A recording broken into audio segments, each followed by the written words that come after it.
UDF പാളയത്തിലേക്ക് കണ്ണുവെക്കുന്ന Anwar നേരത്തെ കോൺഗ്രസ് നേതാക്കളെക്കുറിച്ച് പറഞ്ഞതെല്ലാം വിഴുങ്ങി. പ്രതിപക്ഷ നേതാവ് വി ഡി സതീഷിനെതിരായ അഴിമതി ആരോപണം, രാഹുൽ ഗാന്ധിയുടെ പൊളിറ്റിക്കൽ DNA പരാമർശങ്ങളിൽ നിരുപാധികം മാപ്പ് പറഞ്ഞു.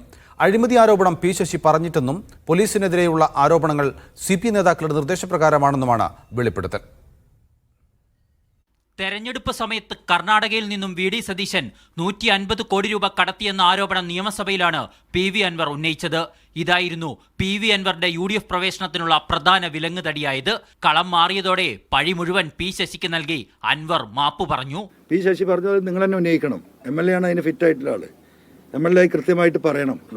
ഉന്നയിക്കാനുള്ള വിഷയം സ്പീക്കർക്ക് നൽകി with the permission of the സ്പീക്കറാണ് ഞാൻ സഭയിൽ ഉന്നയിച്ചത്.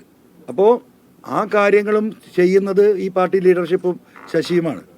ഈ വിഷയത്തിൽ അദ്ദേഹത്തിനുണ്ടായ മാനഹാനിക്ക് ഞാൻ കേരള സമൂഹത്തോട് മാപ്പ് ചോദിക്കുകയാണ്.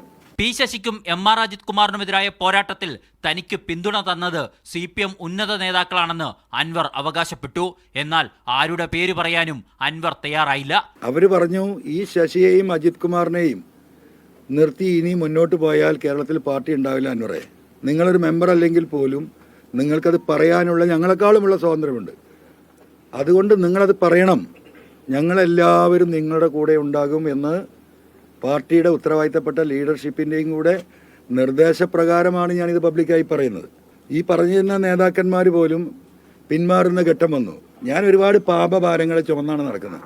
രാഹുൽ ഗാന്ധിക്കെതിരായ DNA പരാമർശത്തിലും അൻവർ വിശദീകരണം നൽകി.